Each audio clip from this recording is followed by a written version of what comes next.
بسم اللہ الرحمن الرحیم۔ اللہ تبارک تعالیٰ کے نام سے شروع جو بڑا مہربان نہایتی رحم کرنے والا ہے۔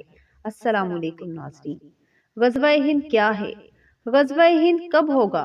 غزوہ ہند کو غزوہ کیوں کہا جاتا ہے؟ نبی کریم صلی اللہ علیہ وآلہ وسلم نے غزوہ ہند کے بارے میں کیا پیشن گوئیاں ارشاد فرمائی؟ غزوہ ہند کا پاکستان اور ہندوستان سے کیا تعلق ہے؟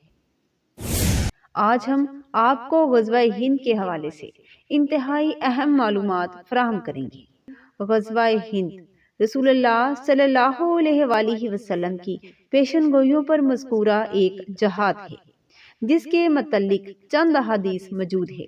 ان احادیث کے مطابق برِ صغیر میں مسلمانوں اور کافروں کے درمیان ایک جنگ ہوگی جس میں مسلمان فتح یاب ہوں گے۔ حضرت ابو ہریرہ رضی اللہ تعالی عنہ سے روایت ہے کہ رسول اللہ صلی اللہ علیہ وآلہ وسلم نے فرمایا، اس امت میں سندھ و ہند کی طرف لشکروں کی روانگی ہوگی۔ اس پر حضرت ابو ہریرہ رضی اللہ تعالی عنہ نے فرمایا کہ اگر مجھے کسی ایسی مہم میں شرکت کا موقع ملا اور میں شہید ہو گیا تو ٹھیک، اگر غازی بن کر واپس لوٹا تو میں ایک آزاد ابو ہریرہ ہوں جسے اللہ تبارک تعالیٰ نے جہنم سے آزاد کر دیا۔ ناظرین، آپ صلی اللہ علیہ وآلہ وسلم کے آزاد کردہ غلام حضرت ثوبان رضی اللہ تعالیٰ عنہ آپ صلی اللہ علیہ وآلہ وسلم کی ایک حدیث روایت کرتے ہیں کہ رسول اللہ صلی اللہ علیہ وآلہ وسلم نے فرمایا کہ میری امت میں دو گروہ ایسے ہوں گے جنہیں اللہ تبارک تعالیٰ نے آگ سے محفوظ کر دیا ہے۔ ایک گروہ جو ہندوستان پر چڑھائی کرے گا، دوسرا گروہ عیسیٰ ابن مریم کے ساتھ ہوگا۔ تو ناظرین، حضرت عیسیٰ علیہ السلام کا نزول قیامت کی نشانیوں میں سے ایک نشانی ہے، تو اس سے یہ ثابت ہوتا ہے کہ غزوہ ہند بھی قیامت کی نشانیوں میں سے ایک نشانی ہے۔ ایک اور حدیث حضرت ابو ہریرہ رضی اللہ تعالی عنہ سے مروی ہے کہ آپ صلی اللہ علیہ وآلہ وسلم نے ہندوستان کا تذکرہ فرمایا اور ارشاد فرمایا کہ ضرور تمہارا ایک لشکر ہندوستان سے جنگ کرے گا، اللہ تبارک تعالیٰ ان مجاہدین کو فتح عطا فرمائے گا، حتیٰ کہ وہ مجاہدین ان کے بادشاہوں کو بیڑیوں میں جکڑ کر لائیں گے اور اللہ تبارک تعالیٰ ان کی مغفرت فرما دے گا۔ پھر جب وہ مسلمان پلٹیں گے تو عیسیٰ ابن مریم کو شام میں پائیں گے۔ حضرت ابو ہریرہ رضی اللہ تعالی عنہ نے فرمایا، اگر میں نے وہ غزوہ پایا تو اپنا نیا اور پرانا سب مال بیچ دوں گا اور اس میں شرکت کروں گا۔ جب اللہ تبارک تعالیٰ نے ہمیں فتح عطا کر دی اور ہم واپس پلٹ آئیں تو میں ایک آزاد ابو ہریرہ ہوں جو ملک شام میں اس شان سے آئے گا کہ وہاں عیسیٰ ابن مریم کو پائے گا۔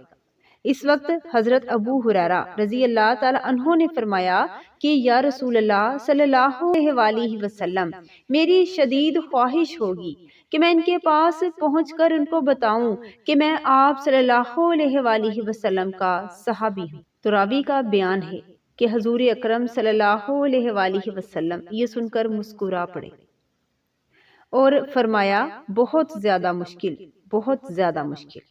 ناظرین، غزوہ ہند کا ذکر کئی احادیث مبارکہ میں موجود ہے، مگر اس بارے میں کوئی صریحی نص موجود نہیں کہ اس کا وقوع کب ہوگا اور کہاں ہوگا۔ اس سلسلے میں جو بھی احادیث مبارکہ آئی ہے ان میں صرف غزوہ ہند کا ذکر ہے، کسی زمانے کی تخصیص نہیں ہے۔ ان حدیث میں دراصل اللہ تبارک تعالیٰ کے دین کی سربلندی کے لیے اپنی کوشش لگا دینے کی ترغیب ہے۔ ناظرین، اس غزوے کے بارے میں 3 رائے پائی جاتی ہے۔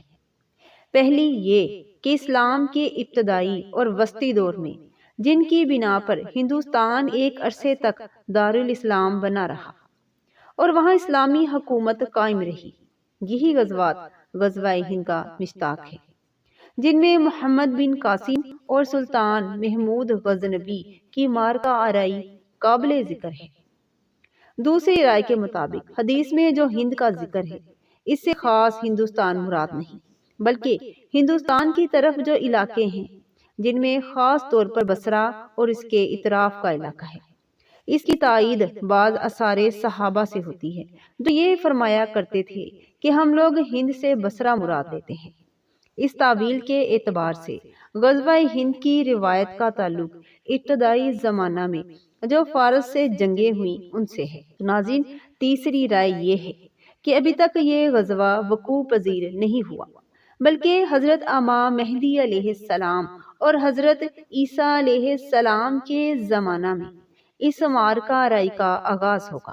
یعنی اس رائے کے قائلین اس روایت کو پیش کرتے ہیں جو علامہ بن نعیم بن حماد نے اپنی کتاب الفتن میں پیش کی ہے، جس میں یہ ذکر ہے کہ ایک جماعت ہندوستان میں جہاد کرے گی، اس کو فتح نصیب ہوگی، جو وہ مال غنیمت لے کر واپس لوٹیں گے تو حضرت عیسیٰ علیہ السلام کا نزول ہو چکا ہوگا، لہذا اس کی شرائط اور تقاضے پورے ہونے ابھی باقی ہیں، کیونکہ یہ علامت کبریٰ ہے۔ ناظرین، اللہ تبارک تعالیٰ نے قرآن پاک میں وہ تمام تر واقعات جو قیامت تک واقع ہونے والے ہیں، وہ تمام واقعات بیان فرما دیے ہیں، اور نبی کریم صلی اللہ علیہ وآلہ وسلم نے بھی ان تمام اولین و آخرین کے واقعات اپنی حیات طیبہ میں ہی بیان فرما دیے، تاکہ اہل ایمان آنے والے فتنوں اور جنگوں سے آگاہ ہو سکیں اور آنے والے فتنوں کی تیاری کر سکیں۔ تو ناظرین، اب بات کرتے ہیں کہ یہ غزوہ ہند غزوہ کیسے ہوگا، کیونکہ غزوہ تو وہ ہوتا ہے جس میں حضور اکرم صلی اللہ علیہ وآلہ وسلم شریک ہو، جس میں حضور اکرم صلی اللہ علیہ وآلہ وسلم شریک نہ ہو، ان جنگوں کو سریہ کہا جاتا ہے۔ تو یہ غزوہ کیسا ہوگا؟ تو اس کا جواب یہ ہے کہ یہ غزوہ اس معنی میں ہوگا کہ رسول علیہ الصلوۃ والسلام کی روحانی تائید اور آقا کریم صلی اللہ علیہ وآلہ وسلم کی روحانی شرکت اس غزوے میں ہوگی، اور حضور اقدس صلی اللہ علیہ وآلہ وسلم خود قیادت فرمائیں گے۔ تو ناظرین، آخر میں میری یہی دعا ہے کہ اللہ تبارک تعالی ہمیں نبی کریم صلی اللہ علیہ وآلہ وسلم کی محبت عطا فرمائے، اور قرب قیامت جو بھی فتنے برپا ہوں، اللہ تبارک تعالی ان تمام فتنوں سے ہمیں محفوظ رکھے، آمین ثم آمین۔ مزید معلوماتی ویڈیوز کے لیے ہمارے چینل گائیڈ آف اسلام کو لائک اور سبسکرائب کریں۔ اللہ تبارک تعالی آپ کا اور ہم سب کا حامی و ناصر ہو۔ جزاک اللہ۔